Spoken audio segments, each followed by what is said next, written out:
Howdy, everybody. Hope you're doing well whenever you are. We're here for day 12 of Advent of Code 2016. Got some good sleep. Let's try and solve a problem in less than 2 hours. Huh? Maybe? Maybe? Um, anyway, I guess let's just get started. You finally reach, that's called Leonardo's Monorail. You finally reach the top floor of this building, a garden with a slanted glass ceiling. Looks like there are no more stars to be had. While sitting on a nearby bench amidst some tiger lilies, you manage to decrypt some of the files you extracted from the servers downstairs. According to these documents, Easter Bunny HQ isn't just this building, it's a collection of buildings in the nearby area. They're all connected by a local monorail, and there's another building not far from here. Unfortunately, being night, the monorail is currently not operating. Okay. You remotely connect to the monorail control system and discover that the boot sequence expects a password. Password checking logic, your puzzle input, is easy to extract, but the code uses is strange. It's a SimBunny code designed for the new computer you just assembled. What did we just assemble? Oh, we found the computer chips and stuff. Gotcha. You'll have to execute the code and get the password.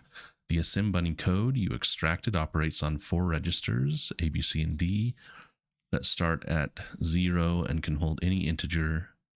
However, it seems to make use of only a few instructions. Copy XY copies X, either an integer or a value, into register Y. Inc X increases the value of register X by 1. Dec X decreases the value of register X by 1. JNZXY jumps to an instruction Y away. Positive means forward, negative means backwards. But only if X is not 0. The GNZ instruction moves relative to itself. An offset of -1 would continue to the previous instruction, while an offset of 2 would skip over the next instruction. For example, copy 41A, Inc, Dec, JNZA2, Dec. The above code sets register A to 41, increases its value by 2 with these 2 increments, decrements by 1, and then skips the last Dec A because A is not 0.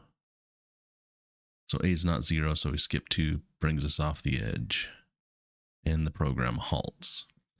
After executing the SimBunny code in your puzzle input, what value is left in register A? And here are the instructions. Haven't we already done an assembly parsing type thing, program type thing in this? So that might mean trouble. Maybe, I guess this one doesn't seem hard. I guess you just run it, unless there's some weird loop we got to figure out. So, okay. So for part 1, I mean, I think we're just doing assembly stuff, right? So we're going to create an instruction set.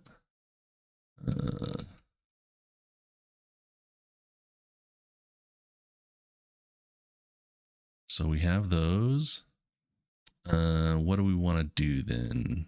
This is probably we'll have an enum for a value, which is either a literal, is an I size, or a register, which is a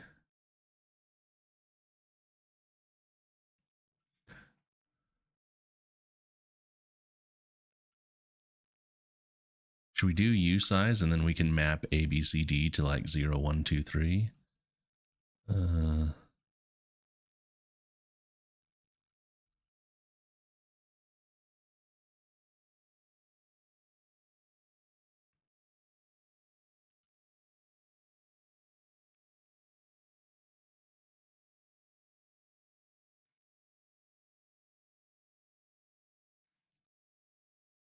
So I think we just try and parse it as an integer.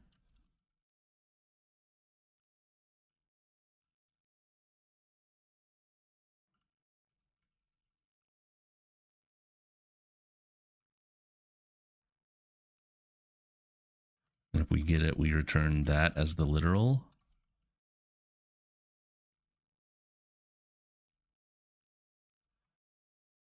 Otherwise, we know it's a register. And so we just match on input. A should go to 0. B, there's probably a better way to do this. 1, C2, B3. I was just thinking we've done something like this before. You can implement an index, right? An index mute to like get these. But if I just have like an array of the 4 registers, like, and I turn these to numbers, then that's essentially akin to impl indexing.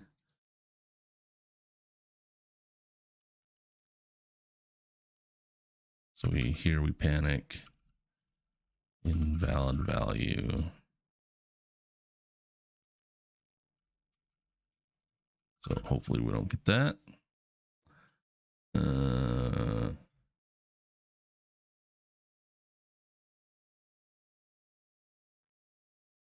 Oh, these are,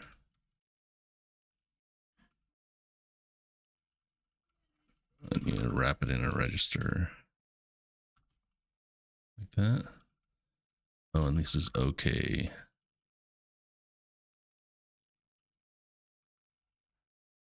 Right?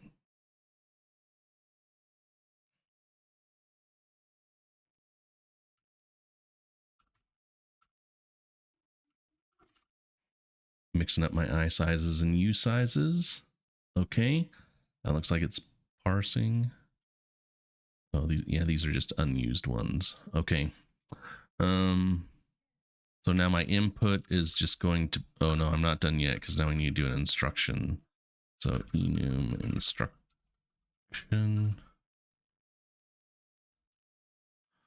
And we have a copy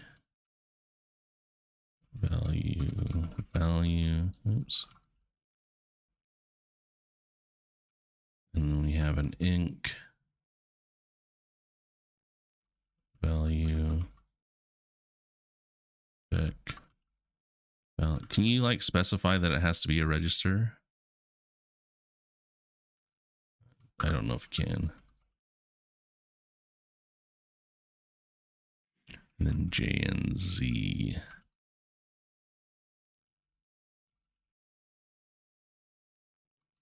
Yeah, this actually may not. There's some of them that can be anything. Jumps to an instruction Y away. Like this, it's going to be an I size. These ones are always going to be registers. Copies X.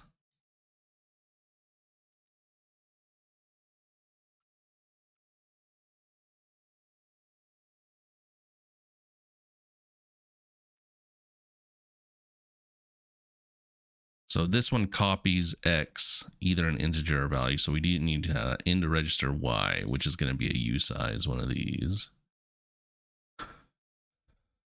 So this one's going to be U size, U size. So I actually want to put this logic somewhere else.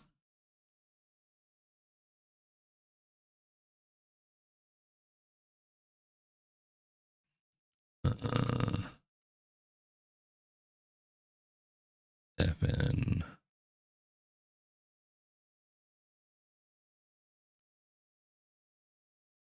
I don't know. Convert register. Sometimes I think too much about these names.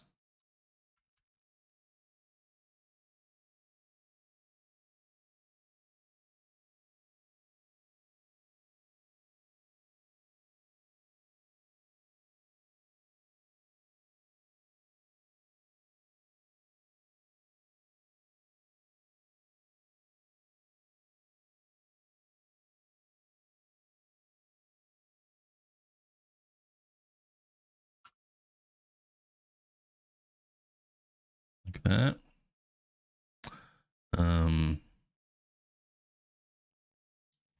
So we just impl instruction fn parse.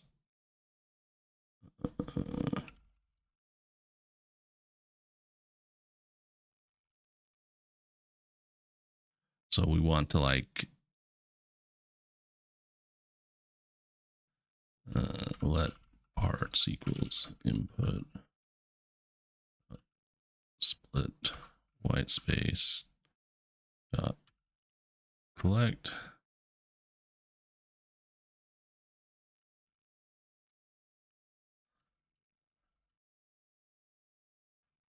So if we get a copy XY, then we want to return instruction copy of, so X could be a value. So we'll do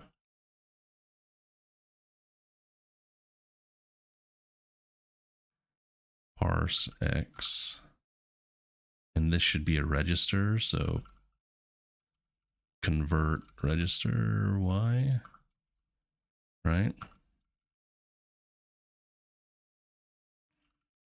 We have an inc.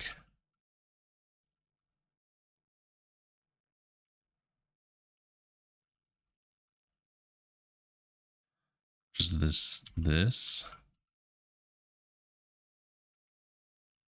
And a deck, which is the same. And then we have a JNZ.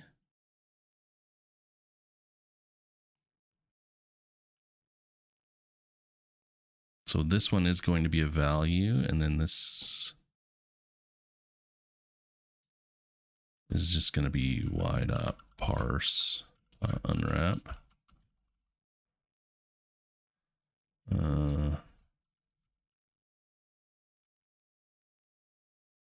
Invalid instruction.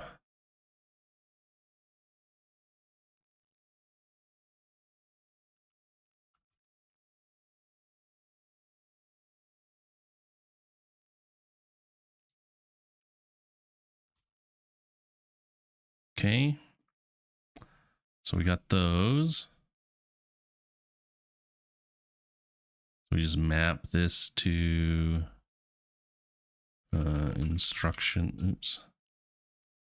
instruction parse, and then this is going to be we're going to get a bunch of instructions. JNZ C2, JNZ C2.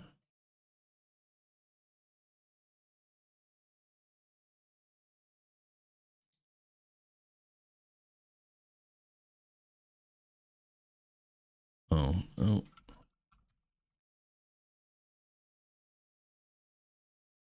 Invalid digit. 43.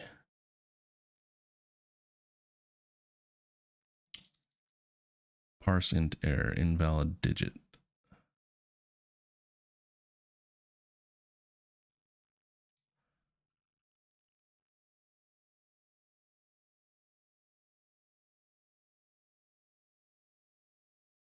Which one is wrong?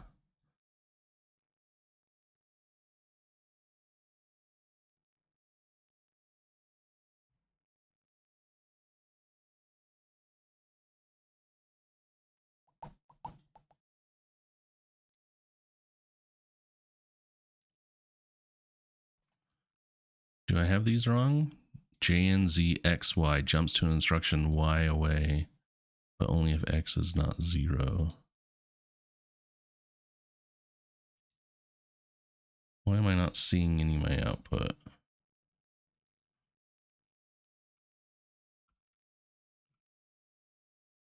Okay.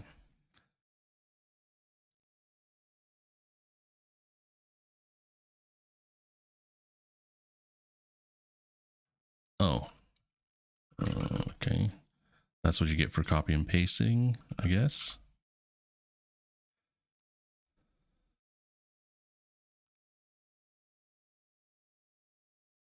Okay, there we go. So we got all the instructions now. So now for this, we just our program counter is going to be 0, and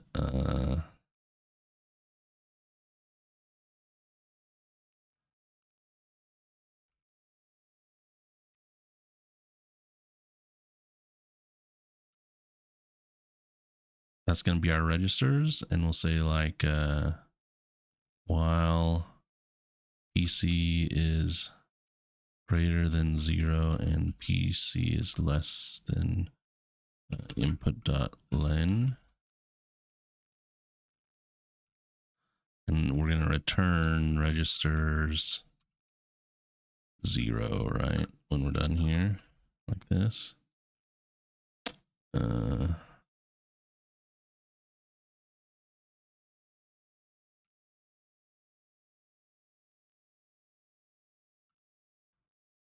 Saying I can get rid of this probably. So we match on instruction.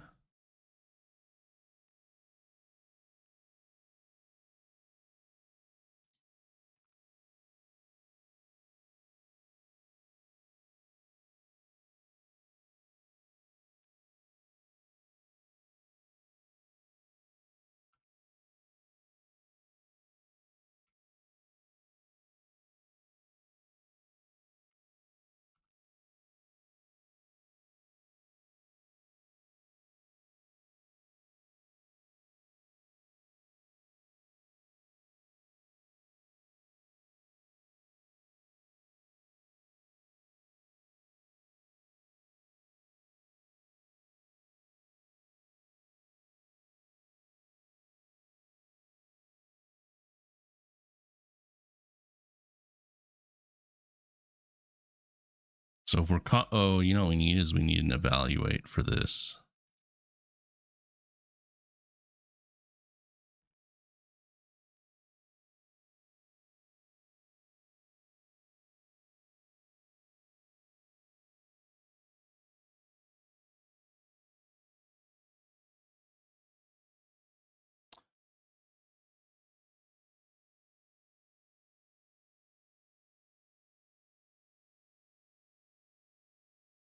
What are our registers? Their I sizes, because you can add and subtract, so presumably they can become negative. Yeah.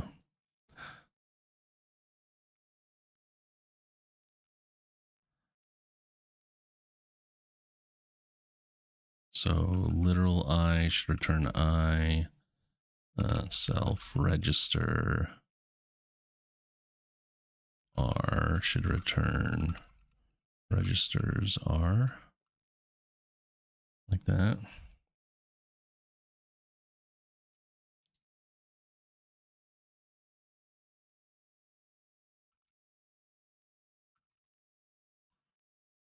That. Okay. So for copy, we'll say registers R equals b dot evaluate. Oops. Evaluate registers. Right.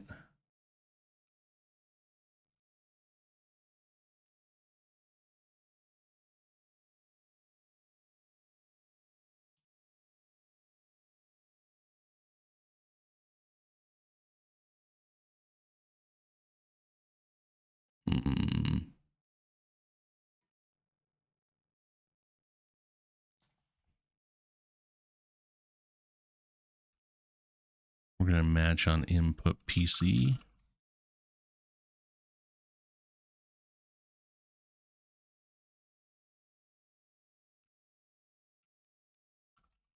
That's going to be an I size. What doesn't like about here? Oh, yeah, we'll borrow. Okay. So now for increment, we just say registers R plus equals 1. And we say registers R minus equals 1. And then this one we say If v dot evaluate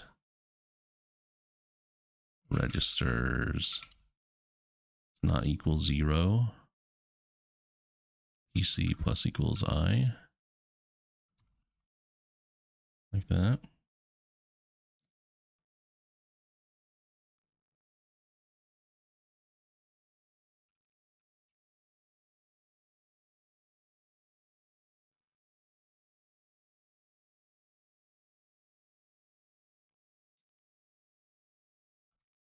Don't know how that got there.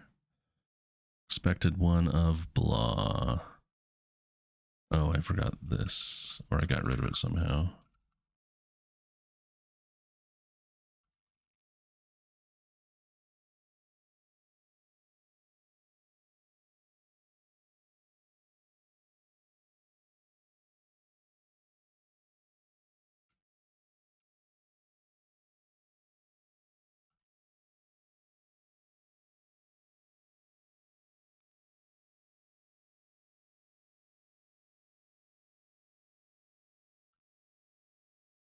I think I do want to keep this as an I size because remember it can go negative or positive.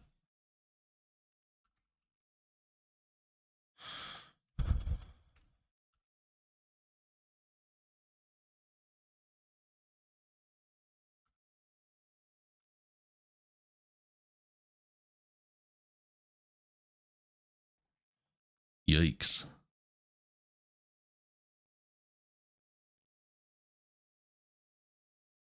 Is it slow or am I doing something wrong?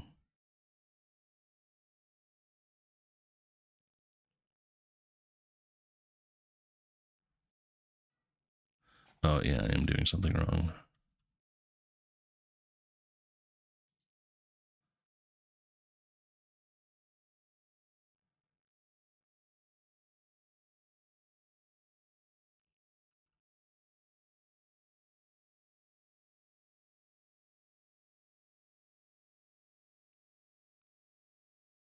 Like that. I always forget to increment the counter.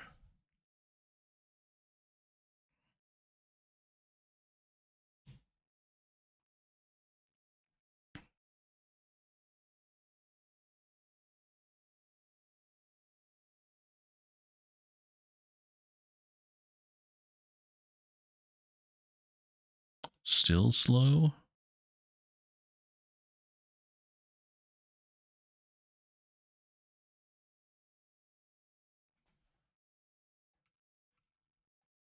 Jump not 0. Jumps to an instruction Y away, but only if X is non-zero. Okay,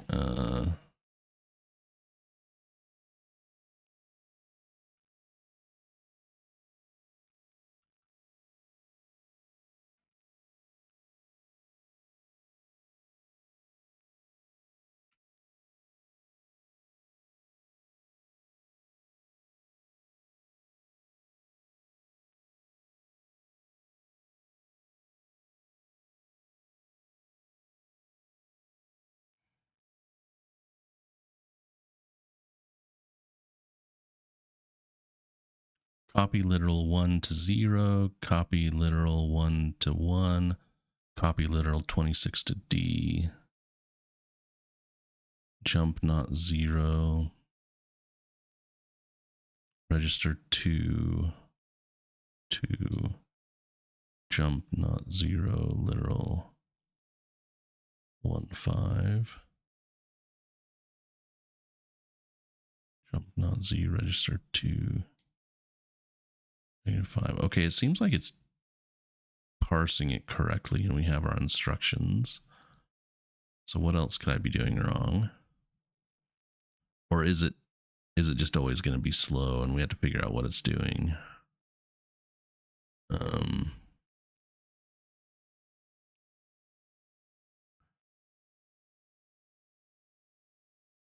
Register R V evaluate registers.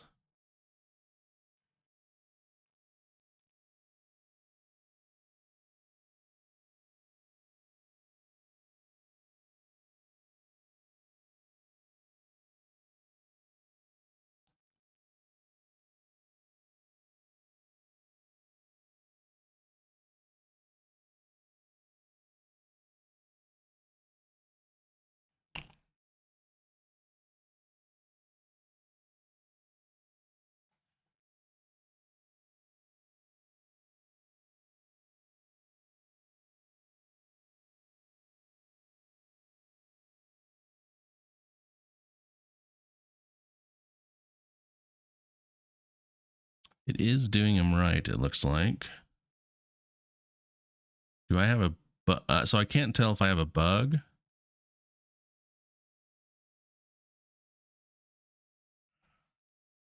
Let's see.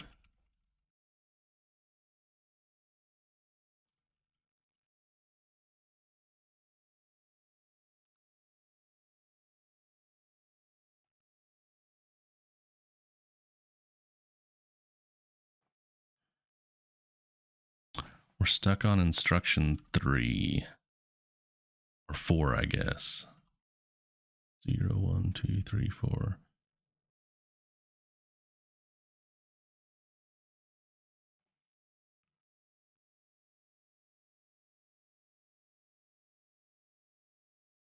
Jump not 0, 1, 5. So what's wrong with that? 1, 5.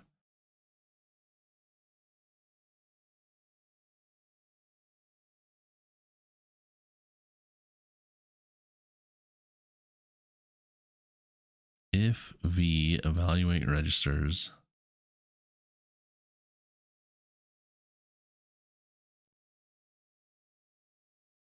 If 1 does not equal 0,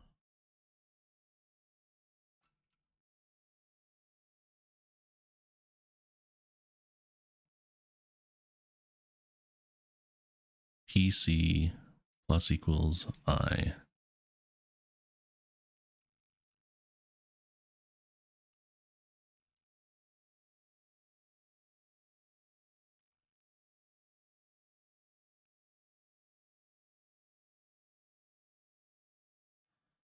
This is not working.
Am I just being daft? B dot evaluate registers. Register 2. Oh, I'm on this instruction. 2, 3. So the value of C, which is 0.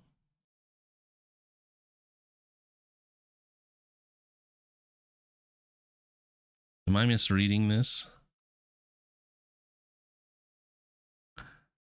Jumps to an instruction Y away, but only if X is not 0. Oh, I need to do the alternate case. So I only can... Oops. Yeah. It's this part I need to continue on. Right? If I do this, I need to continue. Otherwise, I increment it there. Okay, so that was a bug on my part. Okay. That's right. Bada boom. You head down the fire escape to the monorail. Oh, I guess, let's see here. Is there any... Well, maybe I should clean up part 1 really quick. I have... Wait, where am I printing?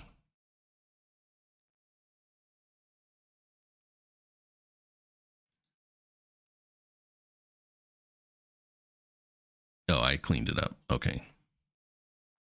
Okay, so part 2. That took a little bit of time fixing a bug, I guess.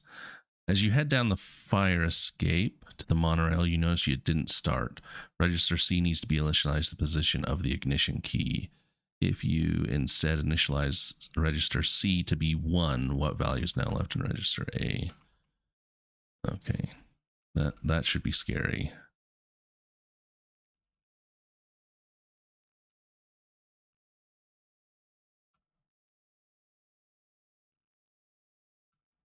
Like it almost certainly means this is not going to finish.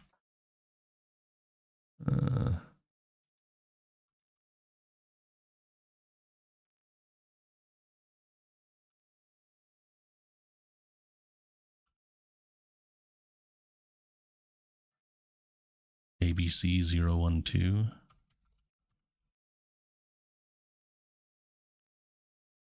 No, it does.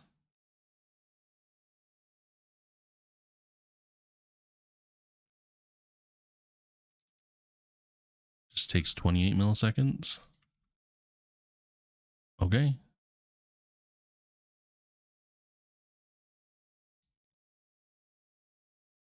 Yeah, that wasn't as hard.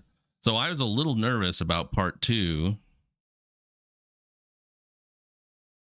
Sometimes when you say, like, when they're all like, oh, just kidding, this one needs to be this, it means like something's broken, and or not broken, but like something in here like iterates terribly, and it like expands the problem exponentially.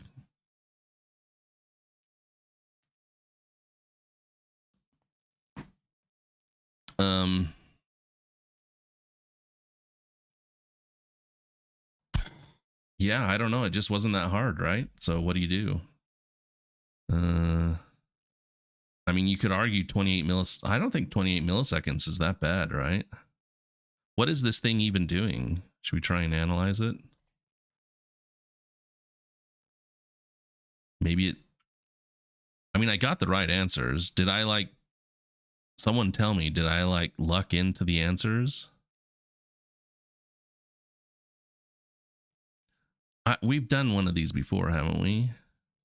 Taxi cab problem. This was a graph map thing.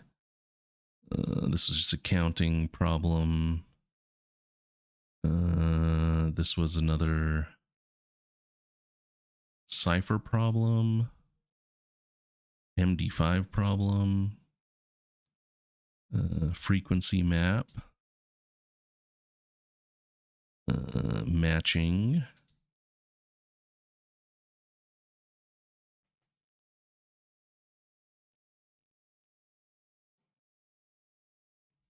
This was a follow the instructions.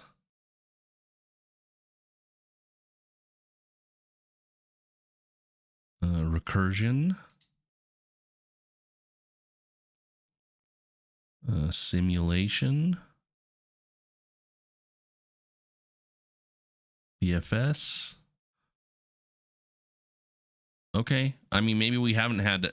Maybe that was the previous years. It looks like we actually haven't had a, you know, assembly code instruction. Okay, so maybe this one was meant to be easy. I was kind of worried sometimes, especially if you get a second problem twice, you are like, oh, why are we doing more assembly code? Is there like additional complexity to it? But that doesn't appear to be the case. So that's kind of a welcome problem, especially after the 2 hours from last time. Do we still want to try and see what it does?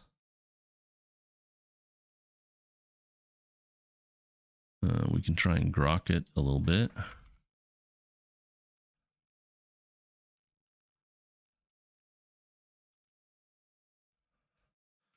Okay, so this is the equivalent of let mute A equal 1. Let mute B equal 1.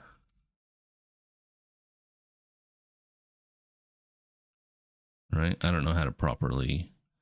Maybe we can try and build it up here.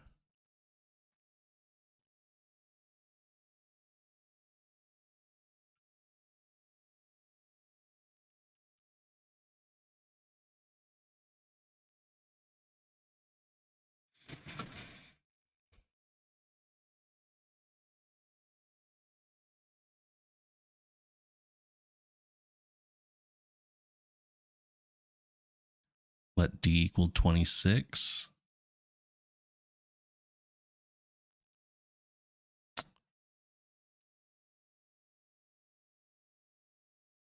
So we have a branch here.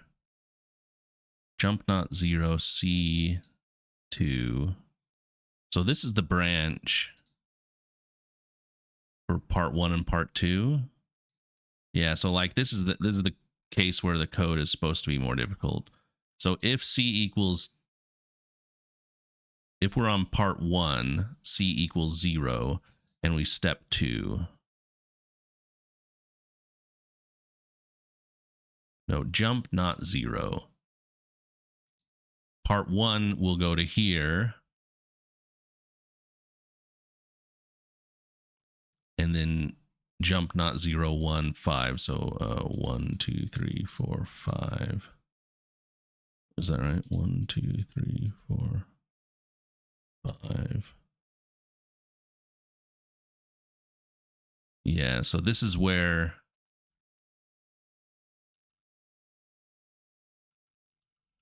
part 1 jumps here. So if it jump not 0, so C is 1 in part 2. So we jump 2. So we skip this jump and we do these instructions, presumably. Copy 7 to C, inc D, dec C, jump C minus 2.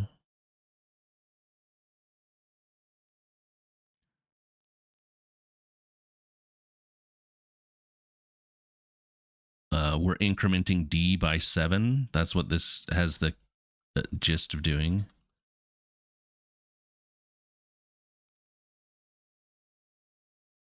Is that right?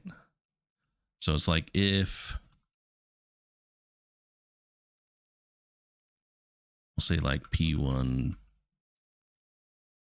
bool, we'll say like if, I guess P2.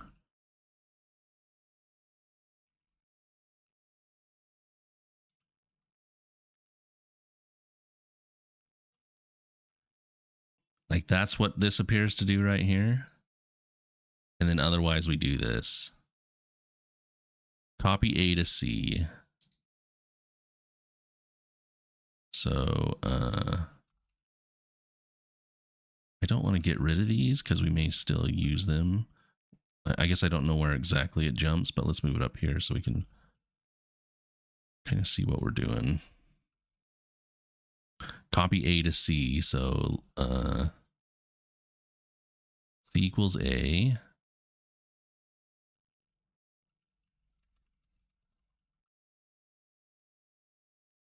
I guess I can do it right here. We've used C up in this area, but it was just had the equivalent of doing this. So I think this is okay. Copy C to A, inc A. Dec B.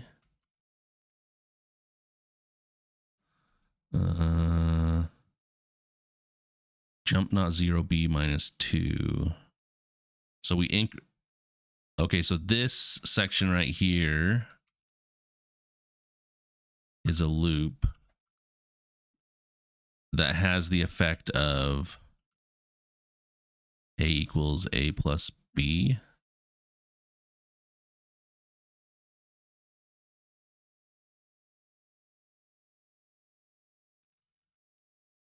Okay.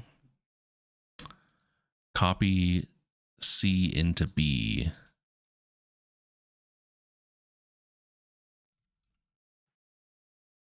Dec D.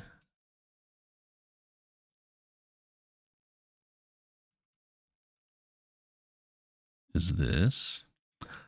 Jump not 0, D negative 6.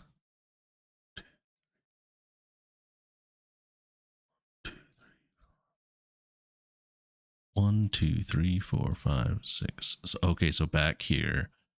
So right here. So this is a loop. D negative 6.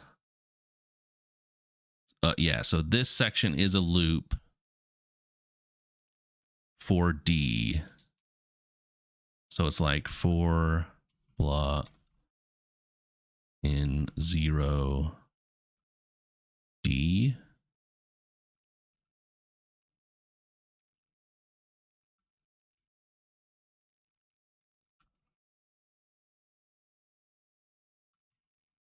like that. Oh, I need to move this out.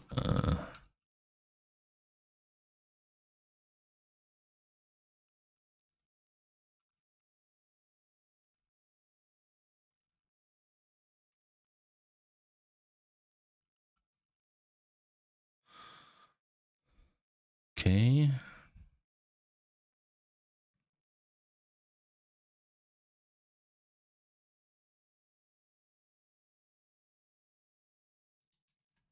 So like that's this block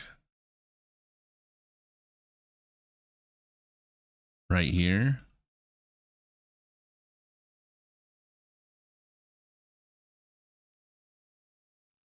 Maybe this is how I organize it, like this.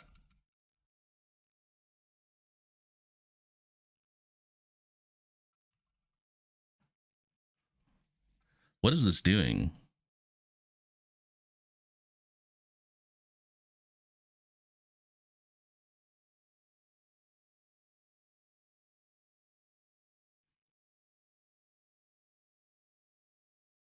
Oh, it's Fibonacci. It's doing Fibonacci numbers.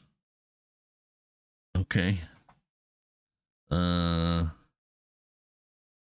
Copy 19 to C and 11 to D.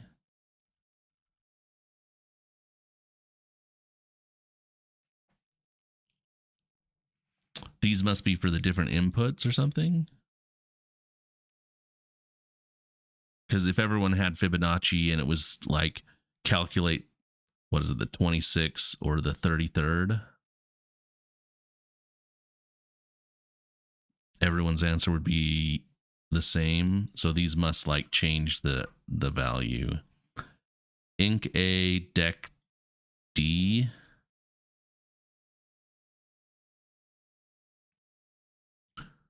GNZ D minus 2. So like 40 dot dot D.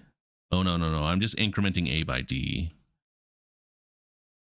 A plus equals D. So that's this part. That's this part.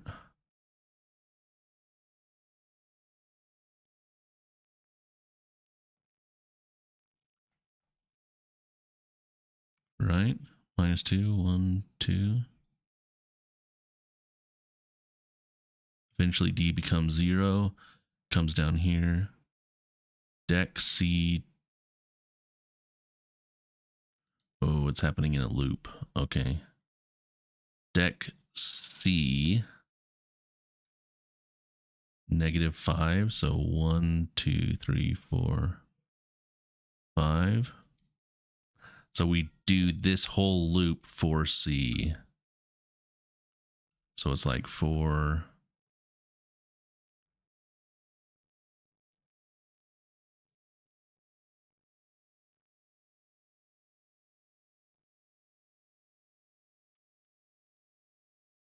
Oh, that's just multiplication, right?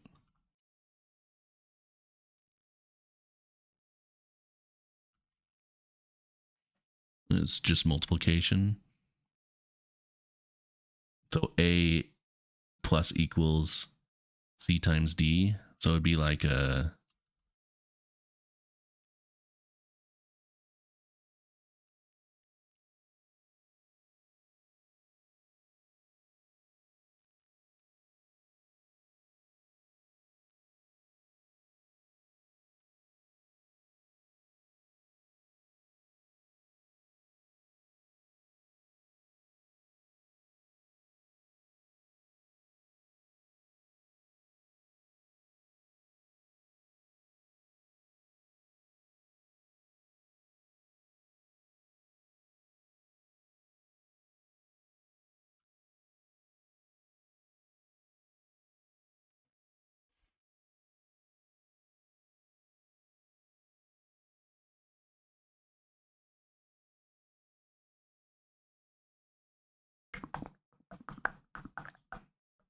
Is that what's happening? Should we try them?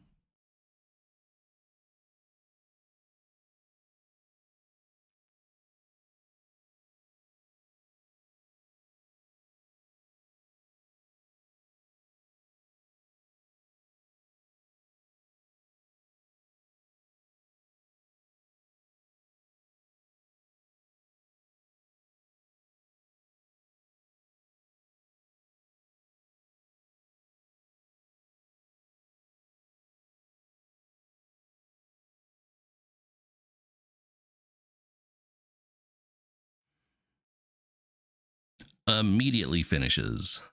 Okay.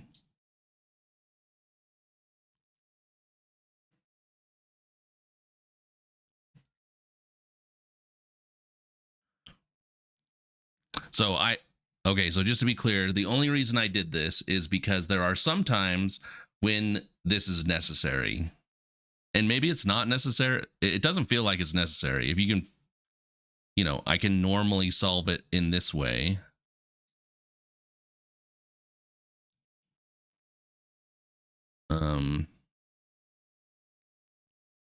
In 29 milliseconds at the worst. I guess if you're going for speed though, you can say, oh, I'm going to try and debug the code and write it. Like, why is it faster? Think about what we're doing up here is we're like running the instructions one at a time, but many of the instructions are just adds, right? So this chunk of code right here is,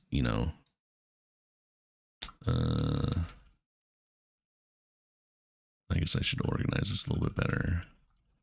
This chunk of code is doing, it's a bunch of instructions that I'm running, but all it's doing is +7. Same thing down here. It's a bunch of it's an instructions in a loop that's running a bunch of times. In fact, it's running 11 times 19 times, so whatever, a couple hundred times.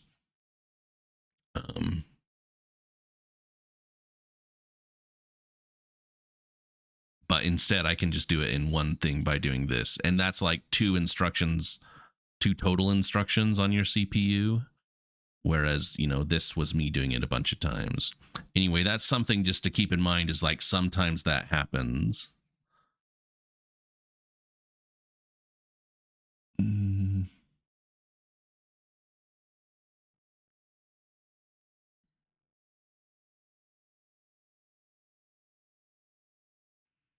This thing is just a temp.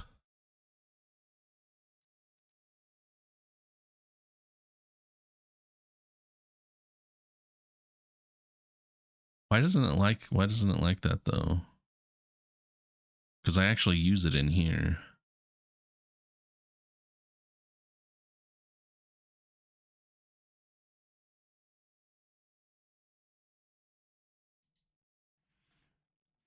I guess I could remove the C part right there.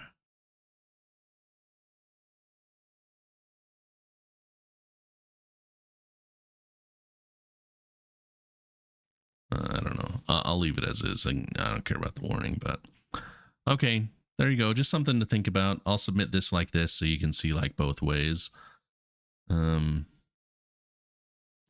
it feels like part 2 was fast, so I over concerned myself with it. But again, that it feels like it happens a lot, where it's like, I change one thing and now it becomes substantially more complicated, and so it's worth doing. We've done that before, so that's why it was in my mind. So okay, there you go. How did you solve it? What did you figure this out?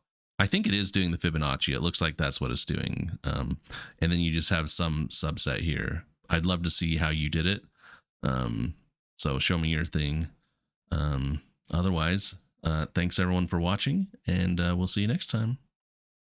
Bye, everybody.